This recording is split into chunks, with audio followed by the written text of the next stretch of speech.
আমরা ইন্টারনেট বন্ধ করিনি, ইন্টারনেট বন্ধ হয়ে গেছে। আমরা ইন্টারনেট বন্ধ করতে বাধ্য হই। আমরা ইন্টারনেট বন্ধ করিনি, ইন্টারনেট বন্ধ হয়ে গেছে। আমরা ইন্টারনেট বন্ধ করতে বাধ্য হই।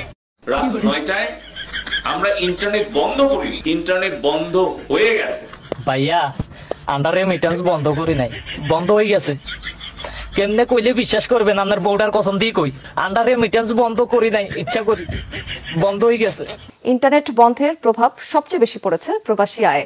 6 দিনের রেমিটেন্স এসেছে মাত্র $7.80 কোটি, যা একদিনের আয়ের তো অনেক কম। ব্যাংকাররা বলছেন ইন্টারনেট থাকায় বিশ্ব থেকে বিচ্ছিন্ন হয়ে পড়েছে দেশের ব্যাংকিং খাত। আশঙ্কা রেমিটেন্সের বড় একটি অংশ হুন্ডিতে চলে যেতে পারে। আমরা একটা টাকা ব্যাংকে ছাড়বো না, আমরা ওপেনে রেমিটেন্স, ওপেনে আমাদের যত রেমিটেন্স আছে সব আমরা হুন্ডিতে ছাড়বো, ব্যাংকে ছাড়বো না। গুলি করে মারছে পুলিশ, কিসের জন্য? ইনশাআল্লাহ 6টা মাস যদি রেমিটেন্স বন্ধ হয়, শ্রীলঙ্কার চেয়েও খারাপ অবস্থায় বাংলাদেশে চলে যাবে। Just only 6 months. বাংলাদেশের কোন নাগরিক যতক্ষণ পর্যন্ত ফ্যাসিবাদ শেখ হাসিনা আজকের এই ক্ষমতা থেকে না যাবে ততক্ষণে বাংলাদেশের কোন নাগরিক রেমিটেন্স পাঠাবে না, কারণ আমার অর্থ দিয়ে আমাকে গুলি করবে সেই সুযোগ বাংলাদেশে আর দেওয়া হবে না। আমি মনে করি ফ্যাসিবাদের পতন হবে আন্দোলনের কৌশলে। আচ্ছা, সেটা আপনি মনে করেন, বিএনপি মনে করে, আপনারা মনে করেন। আমরা জানতে চাই জনগণের কি প্রতিক্রিয়া সেটা জানেন। সাগর ভাই এখন আর বিএনপি টিএনপি বলবেন না। না, জি ঠিক আছে, আমি শেষ করছি।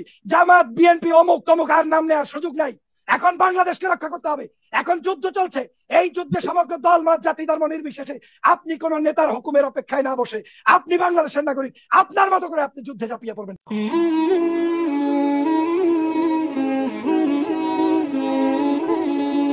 আসসালামু আলাইকুম ওয়া রাহমাতুল্লাহ। সুপ্রিয় দর্শক, 6-7 দিন নেট না থাকার কারণে একটি টাকাও রেমিটেন্স আসেনি। এই কয়দিন নেট বন্ধ থাকায় প্রবাসীরা তাদের স্বজনদের সাথে কথা বলতে পারেনি। এক প্রবাসী ভাইকে বলতে দেখলাম, তিনি বলতেছেন যে এই কোটা আন্দোলনের ভিতরে আমার মা মারা গেছে, তখন নেট বন্ধ ছিল। আমার মায়ের মুখটা আমি ভিডিও কলে একটু দেখব, মায়ের একটা ছবি দেখব শেষবারের মতো, কিন্তু আমি দেখতে পাইনি। যে সরকার আমার মায়ের মরা মুখটা দেখতে দিল না শেষবারের মতো, সেই সরকারকে আমি আর রেমিটেন্স পাঠাবো না। যতদিন না পর্যন্ত এই সরকারের পতন না হচ্ছে, পদত্যাগ না করতেছে, ততদিন পর্যন্ত আমি বাংলাদেশে কোনো রেমিটেন্স পাঠাবো না। এদিকে নেট চালু করলে আন্দোলন চারিদিকে ছড়িয়ে যাচ্ছে, আবার নেট বন্ধ করলে রেমিটেন্স বন্ধ হয়ে যাচ্ছে। মানে পলকে পলকে সংকট দেখা দিয়েছে। তো প্রিয় দর্শক, রেমিটেন্স যোদ্ধারা একের পর এক ভিডিও বার্তা দিয়ে যাচ্ছে সুদূর প্রবাস থেকে। তো চলুন আমরা জানি তাদের প্রতিক্রিয়াটা কি, তারা এই ছাত্র আন্দোলনের ব্যাপারে কি বলতেছেন এবং রেমিটেন্সের ব্যাপারে কি বলতেছেন, সেই ভিডিওটা একটু দেখে আসি। বাংলাদেশের ব্যাংকে যদি আমরা টাকা না দিই আমাদের সরকার কোথায় যাবো? তারপরে আমাদের কোনো টাকা বাংলাদেশের কোনো ব্যাংক দিন না, আপনারা 2-3 মাস করে যখন আপনার টাকা রাখেন, টাকা রেখে আপনাদের মধ্যে আপনারা টাকা পাঠানো মূলাইনি পাঠান, হুন্ডিতে পাঠান, অসুবিধা নেই। কেন ফ্যামিলি বাঁচার জন্য, কেন আপনারা 1 সপ্তাহ যোগাযোগ করতে পারেন না দেশে? দেশের পরিস্থিতি কি? আপনার মা বাপ ভাই বোন কেমন আছে আপনারা জানেন না। আপনারা সবাই যোগাযোগ ব্যবস্থা আপনারা কিভাবে জানবেন? বা আপনাদের কোন জায়গায় আমাদের সরকারের বলতেছি যে আমরা বাংলাদেশের এই দুর্যোগপূর্ণ ব্যবস্থায় আমরা তোমাদের পাশে নাই, ছাত্রদের পাশে নাই। আমরা আন্তরিকভাবে দুঃখিত। 3 দিন হয়ে গেছে, এখন পর্যন্ত নেট চালু নয়, আমাদের ফ্যামিলির সাথে যোগাযোগ করতে পারতেছি না। অনেকের মা বাবা ভাই বোন হসপিটালে আছে, কিন্তু কোনো যোগাযোগ করতে পারতেছি না। যারা আমরা প্রবাসী আছি সবাই প্রতিজ্ঞা করতেছি যে আমরা আগামী 3 মাস মালয়েশিয়া হইতে পৃথিবীর অন্যান্য দেশ থেকে আগামী 3 মাস কোনো টাকা ব্যাংকের মাধ্যমে পাঠাবো না, আমরা হুন্ডির মাধ্যমে টাকা পাঠাবো, বিকাশের মাধ্যমে টাকা পাঠাবো। যেহেতু আমাদের সরকার ঘোষণা দিয়েছে যে আমরা রাজাকার, সরকার স্বৈরাচার। যেহেতু সরকার বলছে যে আমরা রাজাকার হয়ে থাকতে চাই, এই স্বৈরাচার সরকার পতনের আগ পর্যন্ত আমরা কোনো ব্যাংকে টাকা পাঠাবো না। সবাই একমত আছো তো ইনশাআল্লাহ? বিসমিল্লাহির রহমানির রহিম। বাংলাদেশের চলমান কোটা আন্দোলনের সাথে সম্মতি প্রদান করে প্রবাসী ভাইদের উদ্দেশ্যে বলতে চাই, সরকারের পোষা ছাত্রলীগ নামক অমানুষ রাস্তার কুকুর নিরস্ত্র সাধারণ শিক্ষার্থীদের উপর অতর্কিত হামলা, পুলিশের গুলি, লাঠিচার্জ, টিয়ারশেল নিক্ষেপের প্রতিবাদে সৌদি আরব, কাতার, দুবাই, ওমান, বাহরাইন সহ ইউরোপের বসবাসরত সকল প্রবাসীদেরকে বাংলাদেশের কোনো ব্যাংকে টাকা না পাঠানোর অনুরোধ করা যাচ্ছে। চলমান এই আন্দোলনে ছাত্রদের দাবি আদায় না হওয়া পর্যন্ত এবং গুলিতে মৃত শহীদ ভাইদের গুলিতে বিচার না হওয়া পর্যন্ত বাংলাদেশের কোনো টাকা না পাঠানোর অনুরোধ প্রদান করা হলো। এই আন্দোলনে সকল ভাই বোনদের উদ্দেশ্যে বলতে চাই, যৌক্তিক দাবি আদায়ে লাখো প্রবাসী ভাইরা তোমাদের সাথে আছে। আছেন তো? বলো, তোমাকে বলছি প্রবাসীরা আর তোমাদেরকে সাহায্য সহযোগিতা করবে না। প্রবাসীদের অনেক কষ্ট দিয়েছো তোমরা। একটা সপ্তাহ প্রবাসী তাদের পরিবারের সাথে যোগাযোগ করতে পারে নাই। অনেকের পিতা মারছে, যোগাযোগ করতে পারে নাই। প্রবাসী অনেকে মারা গেছে, তার পরিবার ওই লাশের সাথেও যোগাযোগ করতে পারে নাই। তুমি প্রবাসীদেরকে অনেক কষ্ট দিয়েছো। তাই রেমিটেন্স আর সহজে তোমরা পাবা না, এটা মনে রেখো। এখন পর্যন্ত বাংলাদেশে গ্রামগঞ্জে কোনো প্রবাসী কথা বলতে পারতেছে না, কোনো প্রবাসী এখনো যোগাযোগ করতে পারে না। আজকে কতদিন হয়ে গেছে প্রবাসীদেরকে কষ্ট দিয়া, আর তুমি রেমিটেন্স ব্যাংকে টাকা পাঠাও, টাকা দিবেন এবার তোমারে ভালো করে তোমার জায়গা মতো দিবেন টাকা। ফলক তুমি মনে রেখো, এই প্রবাসীর টাকা দিয়েই তোমরা চলো, দেশের পুলিশ চলে, দেশের সবকিছু চলে এই প্রবাসীদের টাকা দিয়া। আর এই প্রবাসীদের ছেলে সন্তানের উপরেই তোমরা গুলি চালিয়েছো। আমার ভাইয়ের রক্ত আমি কে, তুমি কে? আমার ভাই বললো কেন? আমার ভাইয়ের রক্ত বাংলাদেশে যারা কোটা আন্দোলন করতেছে আর যাদেরকে যে নিরীহ ছাত্রগুলি মারতেছে, আমরা এই প্রবাস থেকে এই ছাত্রদের পাশে আছি, ইনশাআল্লাহ ভবিষ্যতেও থাকবো। বর্তমানে বাংলাদেশে আমাদের স্টুডেন্ট ভাই বোনেরা তারা নিজের জীবন বাজি রেখে রাজপথে নেমে আন্দোলন চালিয়ে যাচ্ছে। তো আমরা যারা প্রবাসে আছি, আমরা যেন বলে না যাই দেশটা আমাদেরও ছিল, আমাদেরই আছে, আমাদের জন্মভূমি এটা। তো আমরা যেভাবে পারি প্রবাস থেকে আমরা তো রাজপথে নেমে আন্দোলন করতে পারতেছি না, তবে আমরা এখান থেকে যেভাবে যে কোনো ওয়েতে পারি তাদের পাশে থাকার চেষ্টা করি। তোমার প্রবাসী ভাইদের কাছে একটাই চাওয়া, আমরা যেন বলে না যাই দেশটা আমাদেরও, এটা আমাদেরও জন্মভূমি। আমরা যদি চাই আমরা বর্তমানে 1 মাস 2 মাসের জন্য ব্যাংকে টাকা পাঠানো বন্ধ রাখতে পারি। আমরা প্রবাসীরা যদি টাকা পাঠানো ব্যাংকে বন্ধ রাখি, আমার বিশ্বাস এই টাকা পাঠানো বন্ধ রাখাটা বাংলাদেশের ক্ষেত্রে অনেক বড় একটা প্রভাব পড়বে। তো আমরা এইভাবে দেশকে সাপোর্ট করতে পারি। দেখেন, আমি আজকে 2 দিন হয়েছে রবিবারে টাকা ছাড়ছি, ঠিক আছে? এই দেখেন ব্যাংকের রসিদটা, 1 লক্ষ টাকা ছাড়ছি। আমার মেয়ের বিয়া, কিন্তু ব্যাংকে টাকা উড়াতে গেছে ভাই, ব্যাংকে 20,000 টাকা দিছে আর বাকি টাকা দিতেছে না। এখন আমার মেয়ের এত বড় একটা আমার বিপদের সময়, আমার মেয়ের বিয়ে, আমি মানুষ খাওয়াবো এবং কিছু সামান টামান কিনবো মেয়ের বিয়ের অনুষ্ঠানে করার জন্য, কিন্তু আমার টাকা ব্যাংকে দিতেছে না। আপনারা যে টাকা ছাড়বেন ভাই খুব সাবধানে ছাড়বেন, টাকা আমার মতন বিপদে পড়েন না, টাকা চাই রাখবেন ব্যাংকে। ওই দেখেন আমি রেজিস্ট্রিতে দেখেন, যারা আরব কান্ট্রিতে থাকেন দেখবেন, তারা বুঝবেন এটা, ঠিক আছে ভাই? কি কম উঠে ভাই। তো দর্শক, এদিকে আমাদের কারেন্ট আফা মমতাজ বলেছে যে মানে প্রবাসীদের কটাক্ষ করে বলেছে প্রবাসীরা আর কি কাজ করে, আর কয় টাকা কামাই করে, কয় টাকা রেমিটেন্স পাঠায়। আমি একবার বিদেশে গান করতে গেলে $1000 নিয়ে আসি। এইবারে আমি অমুক দেশে গান গেয়ে $50,000 থেকে $60,000 নিয়ে এসেছি। যারা কাজ করে বিদেশে যা চাকরি করে তারা সারা মাস ভরা ইনকাম করে কয় টাকা পাঠায়, আর আমি মমতাজ একবার যায় গান করলে কত $1000 সেখান থেকে ইনকাম করে আনি।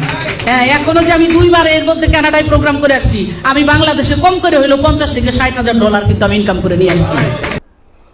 তো পলক ভাইকে বলবো, আপনি যে প্রবাসীদের কাছে হাত জোর করে বলতেছেন যে ভাই আপনারা ব্যাংকে রেমিটেন্স পাঠান, প্রবাসীদেরকে হাত জোর না করে আপনি কারেন্ট আপাকে বলেন। কারেন্ট আপা 2-3 বার গান গাইতে গেলে সে অনেক রেমিটেন্স নিয়ে আসবে, আপনাদের রিজার্ভ পূর্ণ হয়ে যাবে। তো দর্শক, এবারের আন্দোলনে আরেকটা হৃদয় বিদারক ঘটনা ঘটেছে এক প্রবাসী ভাইয়ের সাথে। এই ভাইটা বিদেশ যাবে, তার ট্রেনিং শেষ করে তার কাগজপত্র পাসপোর্ট নিয়ে তিনি আসতেছিলেন। রাস্তার মধ্যে যেহেতু সংঘর্ষ চলতেছে, তার মধ্যে তাকে পুলিশ আটক করে মারধর করে থানায় নিয়ে যায়।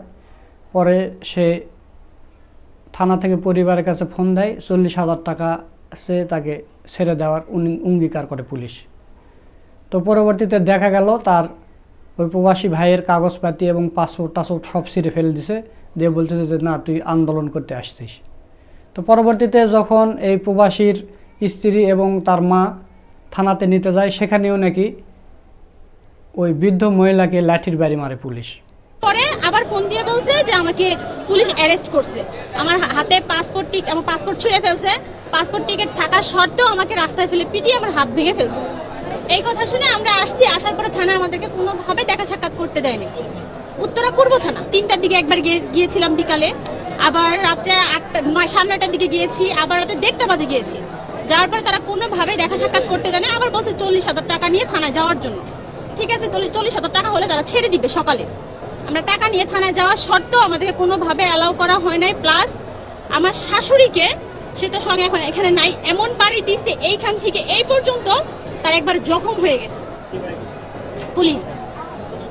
মানে ওই গ্যাঞ্জামের এমন টাইমে আমরা গেছি ওইখানে থানায় যাওয়ার পরে অনেকগুলো স্টুডেন্ট আসছে, স্টুডেন্ট এসে বলছে তাহলে এই লোকটা বিদেশ যাবে, বিদেশ যাত্রী, তাহলে এই লোকটাকে আপনারা ছেড়ে দেন।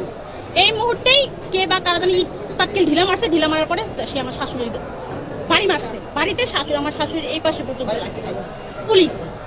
তারপরে বললাম যে আপনারা 40,000 টাকা নিয়ে আসতে বলছেন, আমি 40,000 টাকা নিয়ে আসছি, তারপর আমার হাজবেন্ডটাকে ছেড়ে দেন। আমার বাচ্চা বারে বারে বলছে যে আমার বাবাকে একটু দেখতে দেন, তাও দেখতে দেয় নাই। আমার পাসপোর্টটা ছিঁড়ে ফেলানোর কারণটা কি? তার তো কোনো অন্যায় ছিল না, সে ট্রেনিং শেষ করে আসতেছে এবং কি তার 20 তারিখে ফ্লাইট ছিল। পরে পুলিশ আর আমাদেরকে কোনোভাবেই অ্যালাউ করলো না, আমাদেরকে দেখাইলোও না। আমরা এতবার দেখতে চাইলাম, দেখতে যাওয়া সত্ত্বেও সে আমাদেরকে কোনোভাবে দেখাইলো না। না দেখার ফলে সে পরের দিন আমাদেরকে বলে আমরা কোর্টে চালান দিয়ে দিচ্ছি। দর্শক, বাংলাদেশের কিছু পুলিশ অতি উৎসাহী হয়ে এরকম কাজ করতেছে। এই ভাইটার কি অপরাধ ছিল? সে তার কাগজপত্র পাসপোর্ট দেখাইছে, তিনি বলেছেন যে 20 তারিখে আমার ফ্লাইট। তারপরও কিন্তু তারা এটা বিশ্বাস করেনি, তার পাসপোর্ট ছেড়ে ফেলেছে এবং তাকে আটক করেছে। এই ভাইটার যে বিদেশ যাওয়া হলো না, একটা মানুষ বিদেশ যেতে কতটা কষ্ট, কতটা পরিশ্রম হয় সেটা হয়তো এই পুলিশ ভাইরা জানে না। কত জায়গার থেকে ধার দেনা, লোন, সুদ এগুলো নিয়ে বিদেশ যেতে হয়। সব কিছু কমপ্লিট হয়ে গেছে, 20 তারিখে ফ্লাইট ছিল, কিন্তু এই পুলিশের কারণে যাওয়া হলো না। যাদের রেমিটেন্সের টাকা দিয়ে এদের বেতন হয়, এই পুলিশদের বেতন হয়, তারা এইভাবে এই ভাইদের পিটাচ্ছে, এদের বিদেশ যেতে দিচ্ছে না। একদিকে এই প্রবাসী ভাইকে পুলিশ পিটাচ্ছে, অন্যদিকে সরকার প্রধান হাত জোর করে বলতেছে আপনারা রেমিটেন্স পাঠান। তো এই ভিডিওটা যখন এই প্রবাসী ভাইয়েরা দেখেছে, সবাই এই ভিডিওটা শেয়ার করতেছে এবং বলতেছে যে এই বাংলাদেশের ব্যবস্থা সম্পূর্ণ ঠিক না হওয়া পর্যন্ত আমরা কেউ রেমিটেন্স পাঠাবো না। আর এয়ারপোর্টের কথা তো বাদই দিলাম, ভালো ভালো জিনিস, সোনা দানা, ভালো ভালো মোবাইল নিয়ে আসলে দেখবেন যে ব্যাগ কেটে তারা বের করে নেয়। তো দর্শক, রেমিটেন্সের বিষয়ে গুরুত্বপূর্ণ কিছু কথা বলেছেন আমেরিকা থেকে সাংবাদিক ইলিয়াস হোসেন। তো চলুন তার ভিডিওটা একটু দেখি। ওদের লুঙ্গি খুলে যাওয়ার মতো অবস্থা হয়েছে এই কয়েকদিন রেমিটেন্স না পাঠানোতে। আপনাদের কাছে অনুরোধ বাংলাদেশের মানুষ অনেক অনেক মানে ত্যাগ তিতিক্ষা আপনারা করেছেন। আপনাদের কাছে রিকোয়েস্ট যে অন্তত 3টা মাস অন্তত একটা টাকা পাঠাবেন না বাংলাদেশে। টাকা পয়সা যদি মনে করেন খুব ইমার্জেন্সি যদি পাঠাইতে হয়, সেটা ব্যাংকে পাঠাবেন না। যারা দেশে টাকা জমাচ্ছেন তাদেরকেও বলবো যে সামনের সময়টা খুব ভালো না, একটা অস্থির সময় আসবে। সো এই অস্থির সময়ের ভেতরে আপনার ব্যাংকে টাকা জমা রাখছেন, সেটাও যে কোন দিকে যাবে তার কোনো ঠিক নেই। মানে স্বার্থগত কারণটাও বললাম, কিন্তু যদি মানুষ হিসাবে আপনি তো এগুলো দেখে তো আপনার প্রচন্ড ঘৃণা হচ্ছে, মানুষ হিসাবে আপনার দায়িত্ব টাকা যাবে না যাবে ব্যাংকে পড়ে থাকুক আর যাই থাকুক, এই টাকাটা আপনাকে তুলে ফেলতে হবে।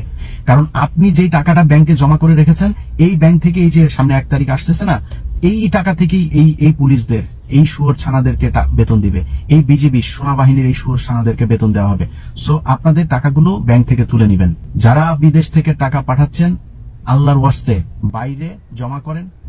মিডল ইস্টে যারা আছেন তারা গোল্ড টোল বিভিন্ন ভাবে টাকা পয়সা রাখতে পারেন, সেখানে টাকা রাখেন।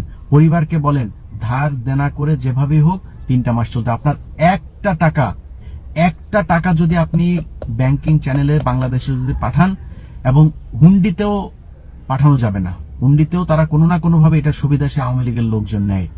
সো হুন্ডিতেও পাঠায়েন না। মানে আমার কথা হইলো যে বাংলাদেশে এই মুহূর্তে কোনো টাকাই যাবে না বাইরে থেকে। সো সেই টাকাটা যদি না যায় তখন কি হবে, এর এই ধরে টান দিবে, মানে রিজার্ভ ধরে টান দিবে। সো ওকে চারিদিক থেকে চেপে ধরতে হবে। তো দর্শক, আপনারা ইলিয়াস ভাইয়ের ভিডিও সহ পুরো ভিডিওটা দেখলেন।